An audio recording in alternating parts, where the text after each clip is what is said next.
Hello everybody, Gastara here. Welcome back to another episode of Anime Reviews. And anyways, as usual with the other two episodes, if you're watching this from YouTube, please leave a like and maybe even subscribe to the channel. Oh, that would actually mean a lot, because that would be motivated to actually spend more time on editing and make these videos look a lot better. And if you're watching on VidMe, maybe drop a follow or even an upvote. Anyway, so off to the review. Episode 3 starts when Decode Talker is striking down on Cracking Dragon, destroying it, and ending the duel with the Hanoi Knight. I've searched up pictures of one of the characters that's apparently named Spectre, and I'm seeing pictures of one of the guys that are in the Hanoi Knight headquarters, and also I'm getting a couple pictures here and there of that Hanoi Knight that Playmaker was battling, but I don't really know for sure, so I'm just gonna have to speculate for now. Anyway, so the duel ends with Yusaku landing on one of the simulated roofs. Basically, I don't know. He lands on the roof with the Hanoi Knights just laying there, and demands for the Hanoi Knight to tell him where the Hanoi Knights headquarters are. The Hanoi Knight on the ground says basically just never, I will keep my honor, and sets his mask, I guess, with like that one red eye, basically setting it to explode. But before he can actually explode, self-destruct himself, Ignis comes out of Playmaker's, I guess, dual disc. I think that's what it's called. Yeah. He comes out of his dual disc and, I guess, transforms into this giant winged thing. Not sure what to call it. Should have a picture up here. Anyway, so, and then he envelops the Hanoi Knights and, I guess, digitizes him and sucks him up into his mouth, I guess. And then goes back to his dual disc. Playmaker is obviously confused about what the heck just happened, but Ignis just said that he just saved him and whatnot. But suddenly, the Charisma Doers Go and Blue Angel will suddenly appear, saying that they both want to duel Playmaker. But then he suddenly teleports, I guess, back onto his wakeboard. I think that's what it's called. Which I don't know why he didn't do that during the duel when he was falling. I guess it might just be one of those like automatic rules, like it disables the fact that you can teleport. Anyway, so he then logs out. Back into the real world where everybody is cheering him on, and the news is all like, Playmaker is the best. Playmaker is awesome because he saved the Vrains from the Hanoi Knights. The episode then cuts to to, I guess, the top of a skyscraper in the Vrains, to I guess a robot frog thing. Pictures up here. I guess gathering intelligence on Playmaker, and I guess a pigeon intelligence officer. Also pictures. Also doing that, but saying that there's so much lag because of the press in there that's like they're looking for Playmaker, and they're conversating, trying to find out ways to find Playmaker, and suddenly, I guess, Playmaker appears, but he doesn't sound like Playmaker. He sounds a lot more wimpy. But then another one appears. He sounds a lot more dumb, saying, "No, I is Playmaker," and it looks a lot more muscular.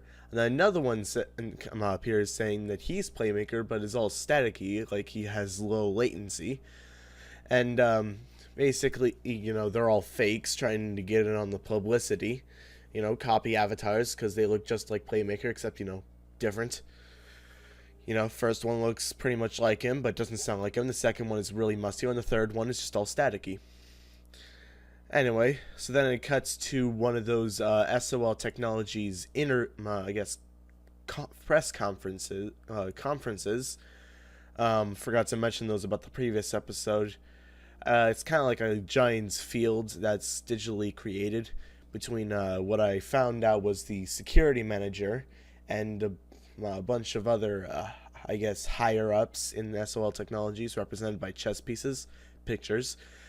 And so they intend to open up Link Vrains more to make it the battlegrounds of the Knights of Hanoi and Playmaker, so they can capture Playmaker, because he's the only one who actually has Ignis, and Ignis is the only one who knows Cyberus' location, and SOL Technologies is looking for Cyberus.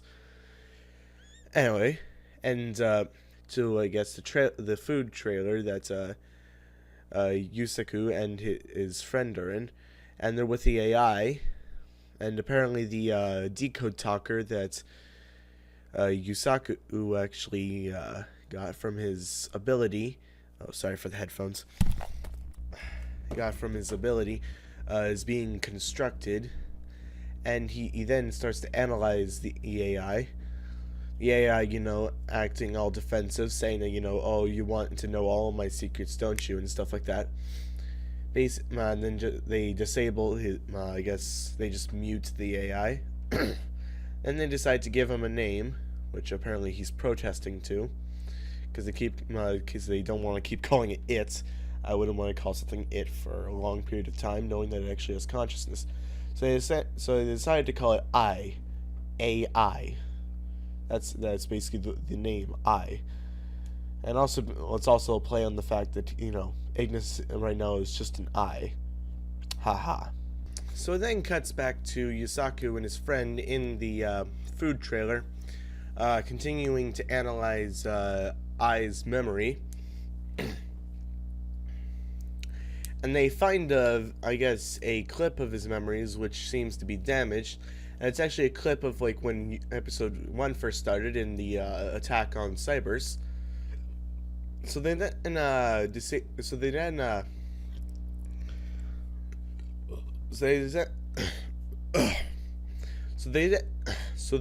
decide to interrogate I on what this is, but before they can do so,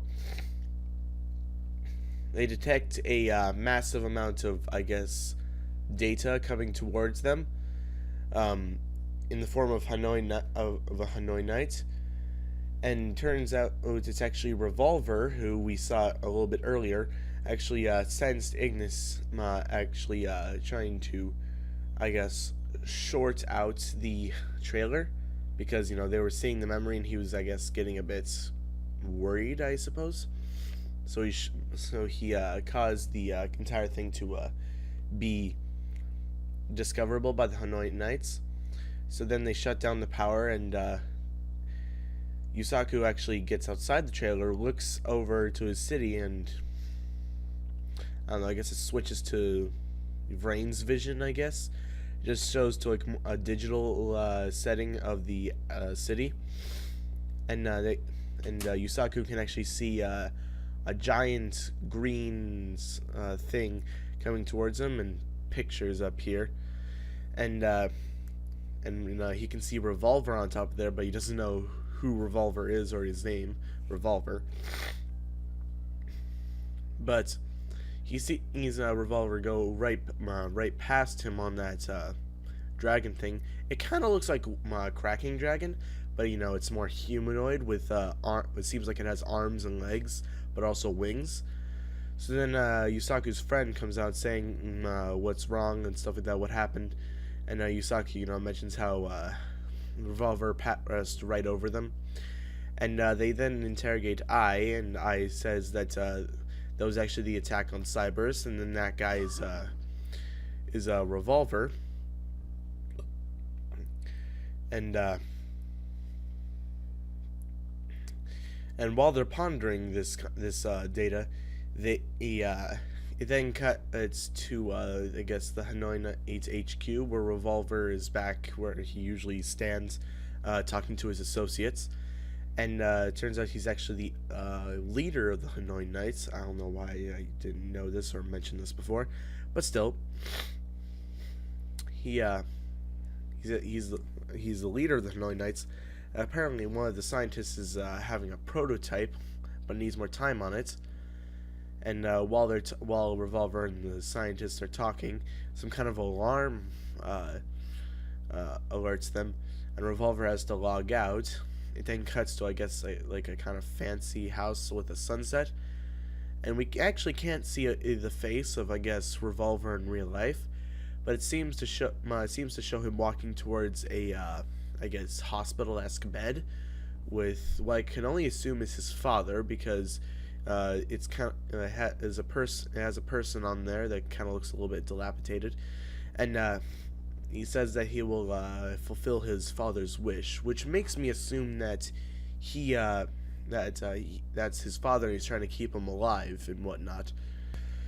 So the episode then cuts to Yusaku in his classroom, pondering how he knew about speed duels and whatnot.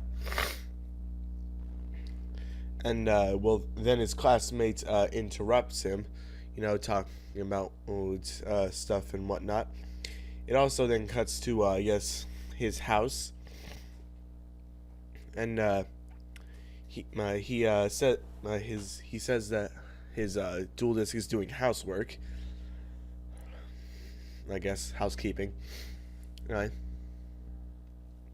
So in the house is like this tiny little robot that does, I guess, vacuuming and whatnot, and Ignis is locked in some sort of a transparent cage, and he can also communicate with the robot, saying that the robot is stupid, and he can actually unlock the little maid robot's full potential if it becomes his maid and releases his minion and releases him.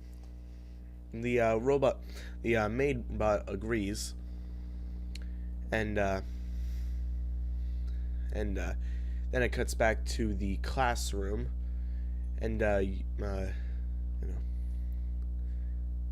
then it cuts to Go in his little boxing ring where he actually, I guess, lives, and turns out the little thing that shows that basically he can access the Vrains inside his boxing ring, I guess. Which then it also, after he gets into the Vrains, it then cuts to Yusaku talking to his classmate, as classmate showing that he watches live feeds of Vrains to actually find Playmaker if he can, but then he spots that there's actually one of the Hanoi Knights, the same one that fought Yusaku earlier, just entered, and after the classmate alerts the professor, he looks to see and Yusaku is gone, and that pretty much wraps up the episode. So I think that this was a nice little turn of events, we got one of the Charisma Duelers and some other new character looking for Playmaker. SOL Technologies is also looking. We get introduced to another, I guess, main monster with Revolver, some exposition about his real life, and the fact that Ignis is plotting against Yusaku with the whole maid robot minion thing. And yeah, I think it's really cool. Anyway, so don't forget to drop a like and subscribe, maybe even comment if you're on YouTube, and if you're on VidMe, maybe drop a follow and an upvote and comment. And I'll see you guys next time. Bye.